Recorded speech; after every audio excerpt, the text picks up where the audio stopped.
ग्वालियर में टीचर्स की प्रताड़ना से तंग आकर एक 9वीं कक्षा के छात्र ने जहरीला पदार्थ पीकर खुदकुशी करने की कोशिश की।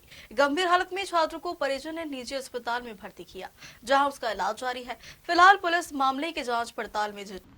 दरअसल महाराजपुरा थाना क्षेत्र के दीदी नगर में रहने वाले एक 14 वर्षीय छात्र ने फिनाइल पीकर खुदकुशी करने की कोशिश की है। गंभीर हालत में परिजन ने छात्र को एक निजी अस्पताल में भर्ती किया, जहां उसका इलाज जारी है।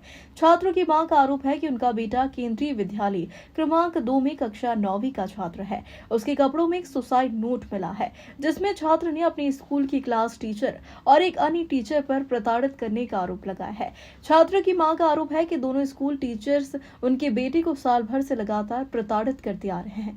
छात्र की मां ने संबंधित थाना पुलिस को भी घटना की जानकारी दी, जिसके बाद शनिवार को तहसीलदार और एक पुलिसकर्मी छात्र के बयान दर्ज करने अस्पताल पहुंचे थे।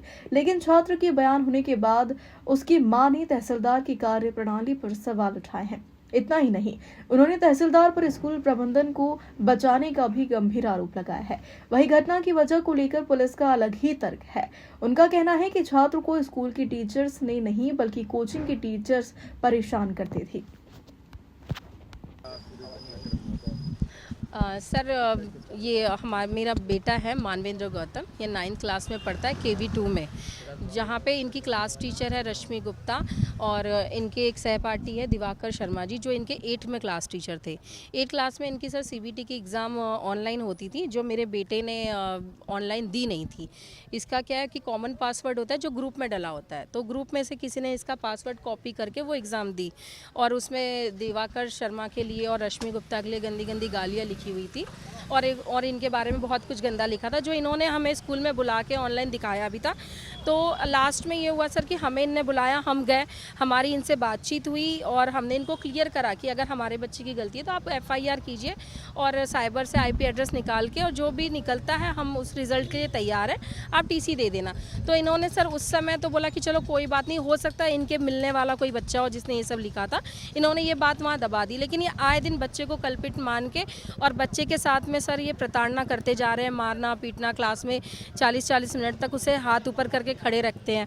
अब लास्ट में सर ये हुआ है कि कल भी मैम ने इसके साथ मारपीट की है और इसे लड़कों की रॉ से उठा के लड़कियों की रॉ में बैठाला गया है।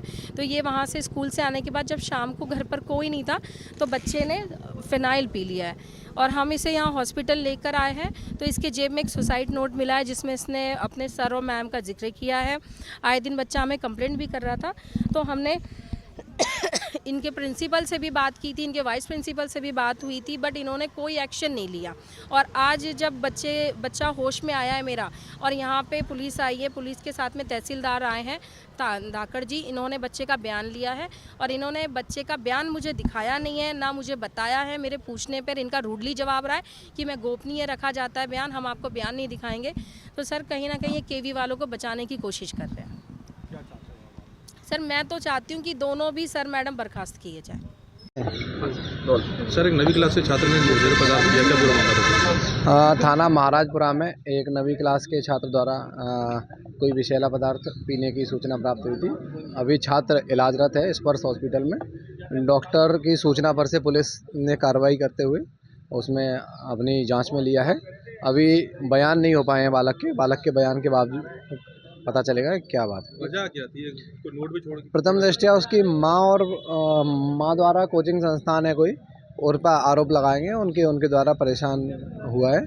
एक राइटिंग नोट भी मिला हुआ है, उसके आधार पे हम तस्दीक कर रहे हैं। कोचिंग वालों से भी बातचीत हुई, क्या बात है। राइटिंग नोट में और उनकी मां ने आरोप लगाए कि टीचर्स वो कोचिंग संस्थान के टीचर हैं, उन्हीं का उसमें उल्लेख है।